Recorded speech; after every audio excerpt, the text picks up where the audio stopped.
Hello, everyone. Everyone knows the protocols by now, so please raise your hand and then I'll select you to ask a question here. I see Joe is the first one to raise his hand, so I'll let Joe ask the first question. Hi, Hunter. How are you this afternoon? I'm doing well. How are you?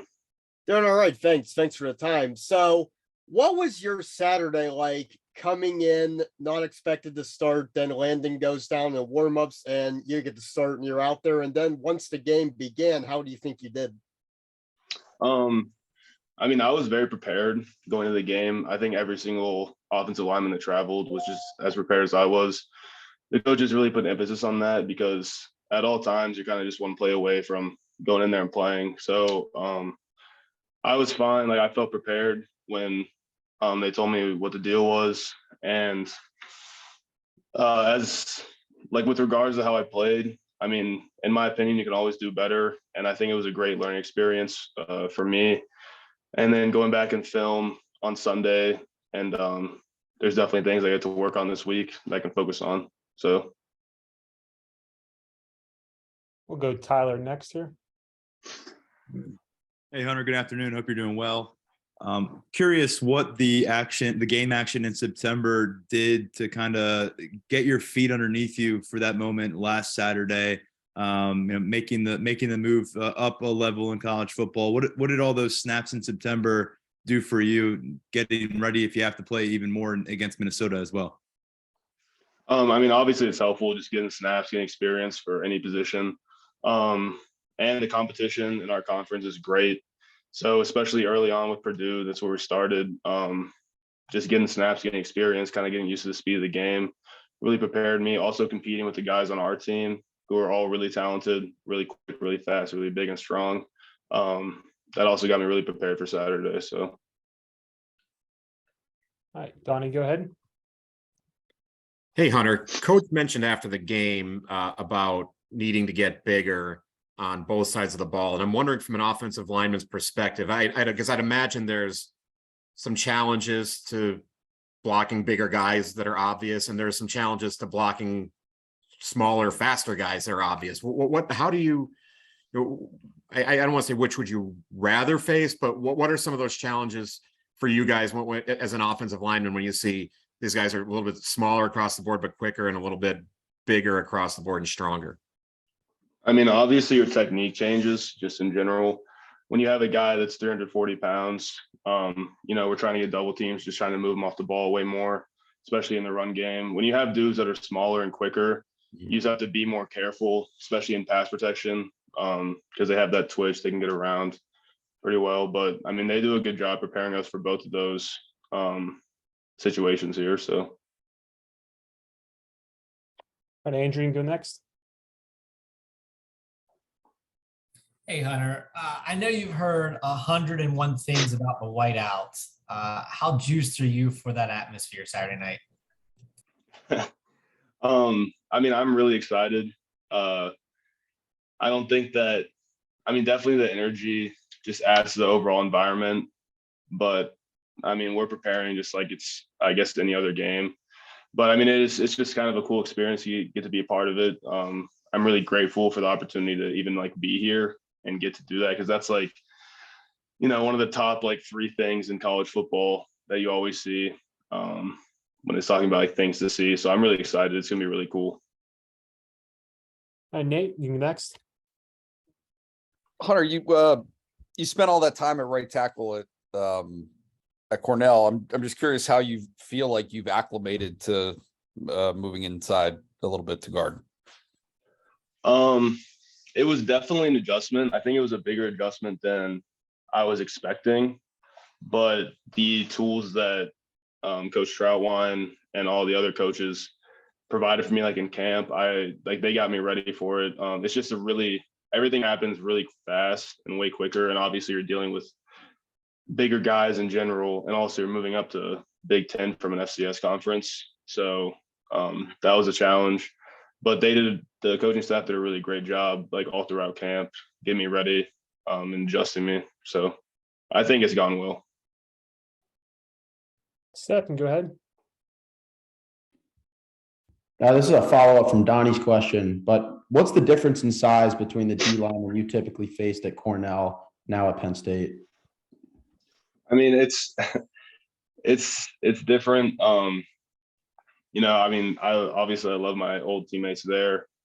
But also playing tackle, I'm going against FCS size DNs rather than, Big Ten size 3-techs and shades like PJ. So I mean the difference is probably like 60 or 70 pounds that I was going from that to what I'm going against now. Andrew Destin, you can go ahead next. Hunter, I'm curious. You're 6 games now into playing with this team. On playing under head offensive coordinator Mike Yursich, what's it been like being part of his offense, and how has it been similar and how has it been different to what you were used to playing under at that FCS level? Thanks. I mean, the cool thing about football, especially offense, is that the plays and the schemes are pretty similar across the board, whether it's inside zone, mid zone, outside zone. Your pin and pulls, your gap schemes, your counter schemes. So it's kind of just a difference of adjusting my terminology, like different calls for certain blocks and stuff like that. But like I said, like the coaching staff, Yursich, Trout, they've done a really good job helping me. They did a really good job helping me adjust from my old playbook to this one. All right, a couple more questions. We'll go with Tyler next. Yeah, Hunter, what have you kind of seen in working with Landon Tengwall? What stands out about him, competing with him, getting better with him, and kind of how has it worked when you guys were rotating and kind of keeping the egos in check? Because I know you both would probably love to be full-time starters. Landon is an incredible person, football player, especially for his age, being a young guy. He's also a huge body. He has a really impressive build, and his personality is impeccable. So, I mean, egos were never, ever an issue. We still constantly are talking to each other, trying to help each other improve. If we have questions, we can talk to each other about it. I think it all kind of comes back to just trying to make the unit better, the offensive line unit, as best as they can be. All right, Donnie, you can go next. Hunter, what were some of the technical things they helped you with moving from tackle to guard? You said the coaching staff really helped you kind of make the adjustment, but what were some of the things that the lay person wouldn't necessarily know you're doing differently at guard than you're doing at tackle? I mean, I think it all kind of goes back to the fact that you're in a way tighter space in the run game, and I was dealing with bigger guys than I was used to. So the fact that you're in, you have way less space to operate, and once the ball is snapped, the defensive linemen are on you really fast.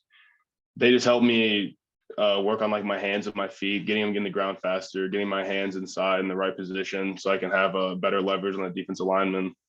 And the pass game, it's kind of the same thing. There's just less space, so you have less time to read what's going on, what the defensive lineman's going to do. The tackle, you're setting out. The defensive lineman's probably 2 yards away before the ball is even snapped. But when you're a guard or center, they're on you. So just working on getting my hands up, kind of timing your punch is a really big thing. Coach Trout does a really good job teaching us how to do that, and just getting reps and stuff like that. 2 more questions. Go ahead, Joe. Hey, Hunter.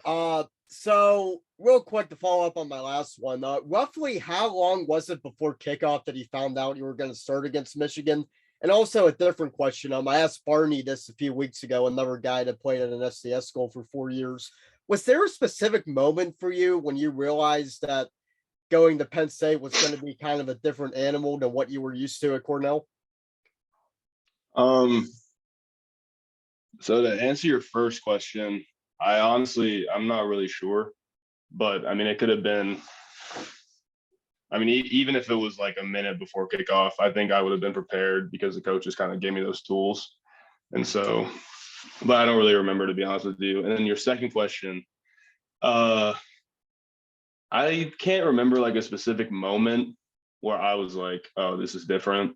I was prepared for that moment because I was like, once I committed, basically, I was just I was like, there's going to be a play where, I get like punched in the mouth and I'm like, oh, this is Big Ten football, and that probably happened, but I can't really recall right now. But just probably the first full padded practice, like our first full contact practice, everything was just going way faster than it does at a lower level. Everybody's stronger. So it was probably that just the first full padded practice in camp. All right, Nate, you can ask the last question here. Hey, Hunter, I apologize if this is looking too far down the road, but I think you have another year available to you if you want it. Have you thought at all about what your future plans are as to maybe sticking around at Penn State for another year after this? I kind of just go week by week. So all I'm focused on right now is Minnesota. Thanks. All right, that's it. All right. Thank you to everyone who joined, and especially to Hunter.